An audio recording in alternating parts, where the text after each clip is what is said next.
여러분 우리나라의 그 최초의 그 국회 이름을 아십니까?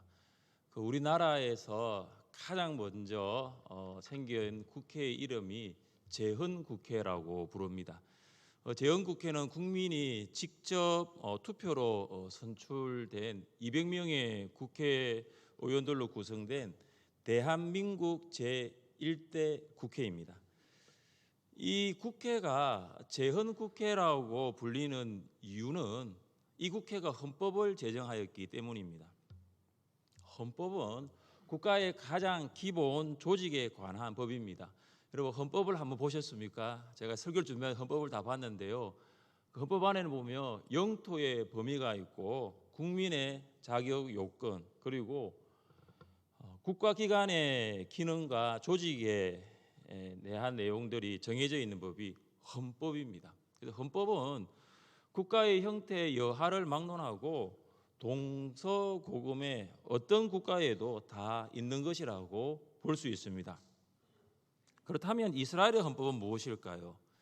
이스라엘은 430년 동안 애굽에서 바로의 노예로 살다가 하나님의 의뢰로 출애굽하였습니다. 그러나 그들은 하나님의 백성으로서 살아가는 법에 대해서는 알지 못했습니다. 하나님의 백성과 이 바로의 노예는 소속 자체가 전혀 다른 신분입니다. 하나님의 백성은 하나님께 속한 신분이지만 바로의 노예는 바로에게 속한 신분입니다. 이스라엘 백성이 바로의 노예로부터 해방되어 하나님의 백성은 되었지만 그들은 이 하나님의 백성이라는 정체성 그리고 하나님의 백성으로서 어떻게 살아가야 할 이 행동 규정에 대해서는 알지 못했습니다. 모세를 시내산으로 부르신 하나님께서는 이스라엘 백성을 위하여 율법을 주십니다. 그래서 이 율법은 이스라엘의 헌법과도 같습니다. 하나님은 이스라엘 백성에게 하나님의 백성으로서 살아가야 할 율법을 주신 것입니다. 우리 함께 1절과 2절을 읽겠습니다. 하나님이 이 모든 말씀으로 말씀하여 이르시되 나는 너를 애굽 땅 종되었던 집에서 인도하여 낸 내 하나님 여호와니라. 아멘. 1절의 이 모든 말씀은 2절부터 17절까지의 십계명을 가리킵니다. 그래서 이 1절을 십계명의 서문이라고 부를 수 있습니다. 십계명은 율법의 심장이면서 핵심입니다. 십계명은 율법에서 맨 앞에 위치하고 하나님의 백성으로서 살아가야 할 이스라엘의 기준이 됩니다. 십계명 다음에 나오는 법들이 의식법, 시민법 같은 것들이 있는데 이 의식법과 시민법도 동일하게 십계명의 정신과 연결되어 있습니다. 하나님께서는 십계명의 서문에서 자신이 어떠한 분이신가를 분명하게 밝힙니다. 나는 너를 애굽 땅 종되었던 집에서 인도하여 낸 내 하나님 여호와. 하나님은 이스라엘 백성에게 너를 애굽의 노예 살이로부터 구원해낸 구원자라고 분명히 밝히고 있습니다. 하나님이 이스라엘 백성들에게 창조자라고도 말하지 않습니다. 심판자라고도 말하지 않습니다. 구원자라고 강조하고 있습니다. 이스라엘 백성은 하나님의 구원이 아니었더라면 그들은 아직 애굽에서 바로의 노예로 살아가고 있었을 것입니다. 하나님은 이스라엘 백성을 애굽에서 구원하였고 그들은 하나님의 사랑으로 구원을 받았습니다. 이것이 하나님과 이스라엘 백성들과의 관계입니다. 이스라엘 백성들은 바로의 노예로 살았지만 하나님의 사랑으로 하나님의 백성이 되었습니다. 2절이 3절에 있는 1계명보다 앞에 위치한다는 것은 율법보다 관계가 먼저라는 것입니다. 하나님과 이스라엘 백성의 관계가 사랑의 관계였기 때문에 하나님께서 그들에게 율법을 주십니다. 하나님께서 이스라엘 백성들에게 율법을 주신 것은 하나님이 이스라엘 백성을 사랑하고 이스라엘 백성이 하나님으로부터 사랑을 받고 있기 때문입니다. 그래서 십계명은 무거운 명령이 아니라 십계명은 사랑의 증거입니다. 우리가 2절에서 하나님과의 관계가 사랑의 관계라는 것을 알지 못하면 이 십계명은 사랑의 증거가 아니라 무거운 계명으로 다가올 것입니다. 하나님이 나와 어떤 관계가 있는지를 알지 못하는 성도는 십계명만 생각하면 가슴이 먹먹합니다. 한번 생각해 보십시오. 하나님께서 우리의 가슴을 먹먹하게 할 이유가 무엇입니까? 십계명은 하나님께서 우리를 얼마나 사랑하시는가에 대한 증거입니다. 우리가 하나님의 사랑으로 구원을 받은 하나님의 백성이라면 이 십계명은 우리의 가슴을 먹먹하게 만드는 것이 아니라 이 십계명은 우리의 가슴을 뛰게 하는 것입니다. 사랑 받아 보셨습니까? 누군가로부터 사랑을 받아 보셨습니까? 가슴이 뜁니다. 사랑은 가슴을 뛰게 만들어요. 십계명은 하나님이 우리를 사랑하는 증거예요. 그러면 이것은 무거운 계명이 아니라 우리로 하여금 가슴 뛰게 만드는 것입니다. 십계명의 내용을 살펴보면 1계명부터 4계명까지는 하나님 사랑이고 5계명부터 10계명까지는 이웃 사랑입니다. 하나님 사랑은 하나님과 사람과의 관계, 이웃 사랑은 사람과 사람과의 관계입니다. 우리가 하나님과의 관계를 만드는 것도 사랑이고 우리가 사람과의 관계를 만드는 것도 사랑입니다. 그래서 결국 관계는 사랑으로 귀결됩니다. 이것이 율법의 목적입니다. 하나님께서 우리에게 율법을 주신 목적은 우리가 하나님을 사랑하고 이웃을 사랑하기 위함입니다. 그래서 이 십계명 안에는 하나님의 사랑과 이웃 사랑이 가득 담겨져 있습니다. 1계명이 무엇입니까? 너는 나 외에는 다른 신들을 내게 두지 말라. 하나님께서는 이스라엘 백성에게 하나님만 사랑하라고 하셨습니다. 이스라엘 백성은 하나님보다 그 무엇도 어떤 대상도 더 사랑해서는 안 됩니다.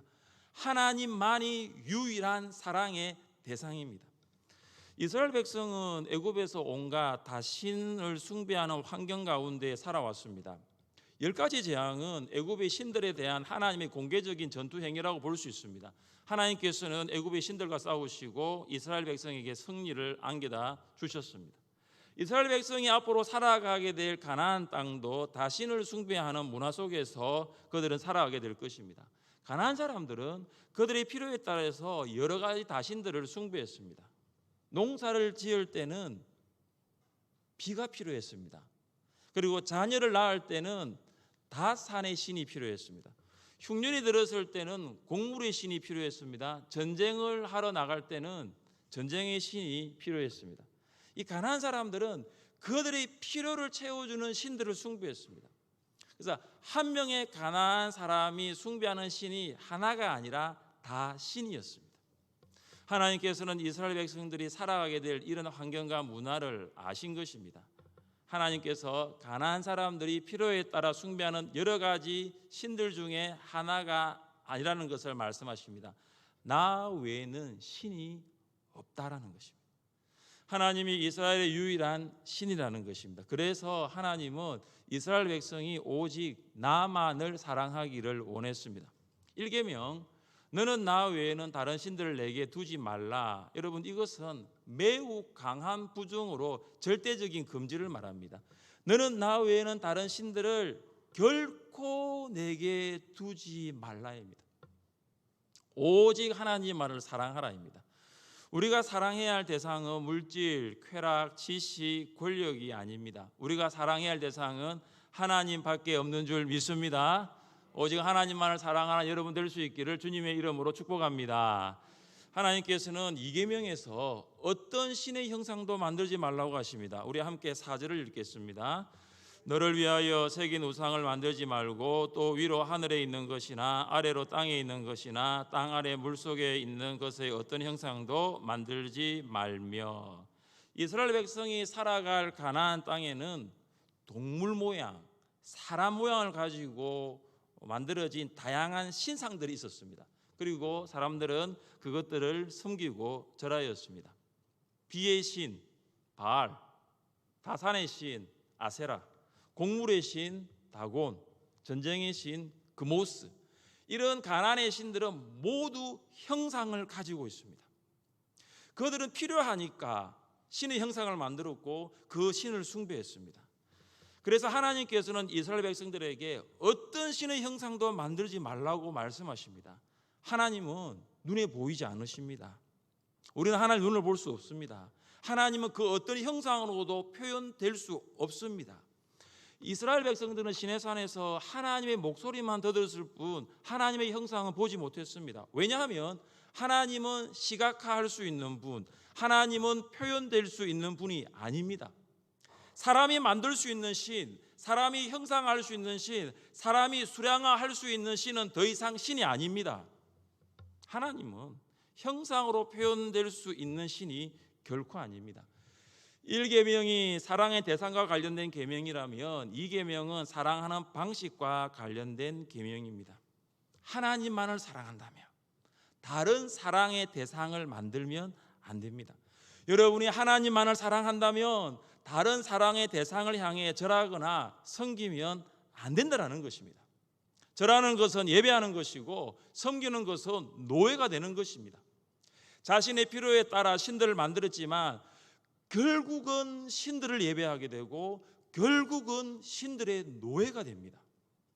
이스라엘 백성들이 하나님의 사랑으로 출애굽하였지만 그들의 하나님만을 사랑하지 않고 가나안의 신들을 섬기면 그들은 그 신들의 노예가 됩니다.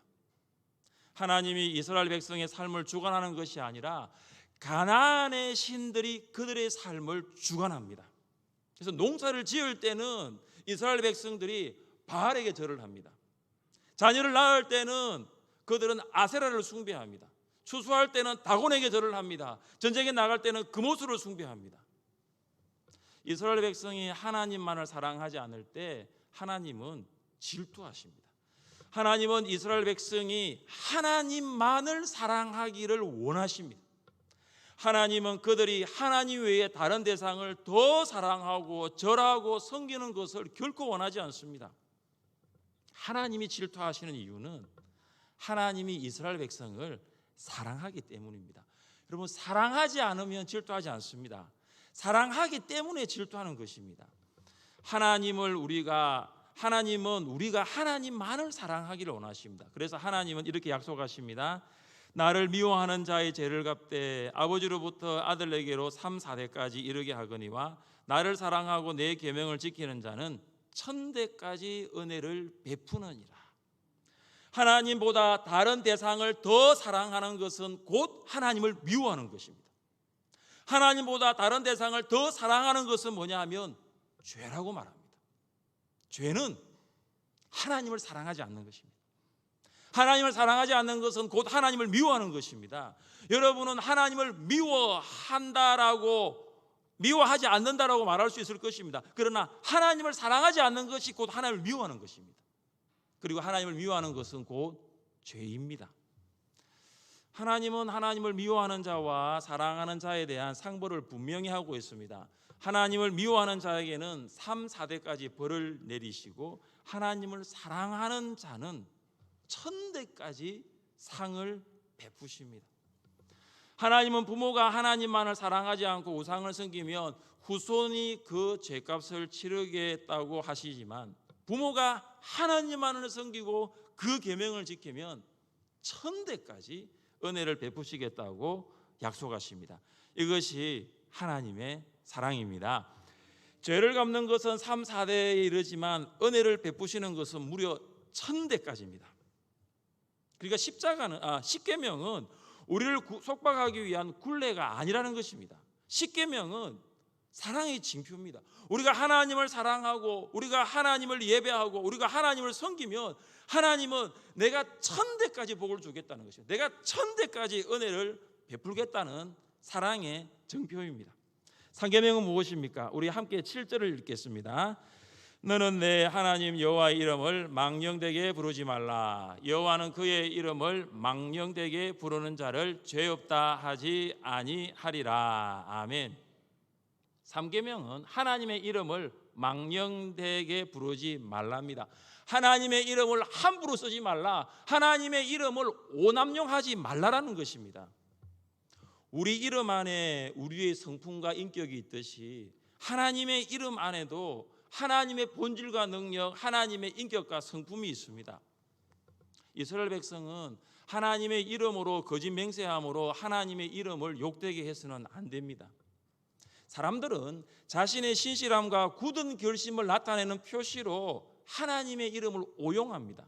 자신의 부정함과 신실하지 못함을 변명하기 위해서 하나님의 이름을 남용합니다. 다른 사람이 우리를 믿어주지 못하면 간혹 이런 말을 할 때가 있을 수 있습니다. 안 믿어주니까 이렇게 합니다. 내가 누군지 아냐고요? 묻죠. 내가 하늘샘교회 장로입니다. 내가 하늘샘교회 집사입니다. 내가 하늘샘교회 권사입니다. 믿어달라는 거죠. 하늘샘교회 장로, 집사, 권사라고 말하기 전에 우리는 하나님을 사랑하는 사람답게 바르게 말을 해야 하고 바르게 행동해야 합니다. 우리가 하늘샘교회 장로, 집사, 권사라고 말하지 않아도 사람들은 우리의 말과 행동 안에 신실함이 있다는 것을 알도록 우리는 바르게 살아야 합니다. 내가 하나님을 믿는다라고 말하지 않아도, 내가 직분자라고 말하지 않아도 우리의 말과 행동은 신실하여야 합니다. 하나님을 사랑한다면 하나님의 이름을 오남용할 것이 아니라 하나님의 이름을 거룩하게 하는 삶을 사는 것입니다. 말하지 않아도 삶으로 나타나는 것입니다. 그래서 사람들이 묻죠. 혹시 교회 다니십니까? 왜요? 다른 사람과 다르게 보였어요. 혹시 예수님 믿습니까? 왜 그렇게 말씀하시죠? 선생님 하는 행동이 정말 다른 사람과 다르기 때문이에요. 우리가 이런 말을 들어야 하지 않겠습니까? 생활과 고백, 삶을 통해서 하나님의 이름을 오남용하는 것이 아니라 하나님의 이름을 거룩하게 하는 여러분 될 수 있기를 주님의 이름으로 축복합니다. 하나님과 사람과의 관계의 마지막 계명이 사계명입니다. 함께 8절부터 10절까지 읽겠습니다. 안식일을 기억하여 거룩하게 지키라. 여세 동안은 힘써 내 모든 일을 행할 것이나 일곱째 날은 내 하나님 여호와의 안식일인즉 너나 내 아들이나 내 딸이나 내 남종이나 내 여종이나 내 가축이나 내 문 안에 머무는 객이라도 아무 일도 하지 말라. 아멘. 사계명은 안식일을 기억하여 거룩히 지키랍니다. 안식일이라는 단어 앞에는 원문에 보면 정관사가 붙어 있습니다. 그래서 이 안식일은 그 안식의 날로 번역될 수 있습니다. 그 안식의 날은 하나님께서 천지를 창조하신 후 안식하신 바로 그 날입니다. 안식일을 기억하여 거룩하게 지키라는 이유는 하나님께서 일곱째 날에 안식을 취하심으로 그 날을 거룩하게 하셨기 때문입니다. 그래서 안식일은 하나님의 사랑입니다. 하나님께서 우리를 사랑하시기 때문에 안식일을 주신 것입니다. 내가 거룩하니 너희도 거룩하라는 말처럼 저는 이것을 내가 안식하였으니 너희도 안식하라라고 바꿀 수 있겠습니다. 오늘 성경을 잘 보시면 9절 보십시오. 여세 동안은 힘써 내 모든 일을 행할 것이나 6일 동안 열심히 일을 하고 주일은 안식하는 것입니다. 6일 동안 힘써 일하고 7일째 주일은 안식하는 것입니다. 뒤집어 설명하면 6일 동안 열심히 일하지 않는 사람은 7일째 안식할 권리가 없습니다. 안식일의 쉼은 6일 동안 열심히 일한 사람에게 주어지는 특권입니다. 정말로 6일 동안 열심히 일해 보십시오. 6일 동안 힘써 일해 보십시오. 주일에는 일할 수가 없습니다. 몸도 지쳐 있고 마음도 지쳐 있기 때문에 새 힘이 필요합니다. 그래서 주일에도 일하는 사람은 뒤집어 설명하면 6일 동안 열심히 일한 사람이 아니라고 볼 수 있습니다. 주중에 열심히 일하지 않았으니까 주일까지 일을 하는 것입니다.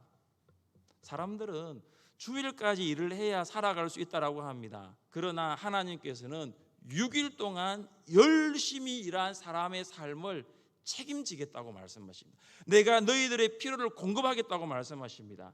주일에도 일하는 사람, 하나님의 이런 선하심과 신실하심을 믿지 못하는 믿음이 없는 사람이에요. 자영업하시는 성도 여러분, 코로나 가운데 어려운 가운데 있지만 6일 동안 열심히 일해보십시오. 열심히 힘써 일하시고 주일은 문 닫는 거예요. 하나님께서 신실하게 선하게 공급하심을 믿는 사람은 6일 동안은 열심히 일을 하고 그 모든 것을 하나님께 맡깁니다.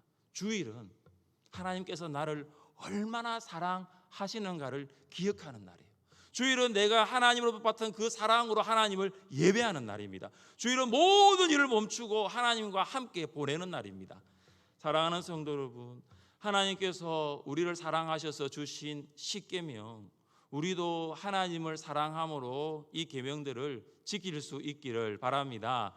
우리가 십계명을 지키면 지킬수록 하나님의 사랑을 알게 될 것입니다. 또한 우리도 하나님을 사랑하게 될 것입니다. 하나님의 백성으로 살기 위하여 주신 십계명을 지킴으로 세상 가운데서 하나님의 백성으로 살아갈 수 있기를 주님의 이름으로 축복합니다. 우리 자리에 일어나시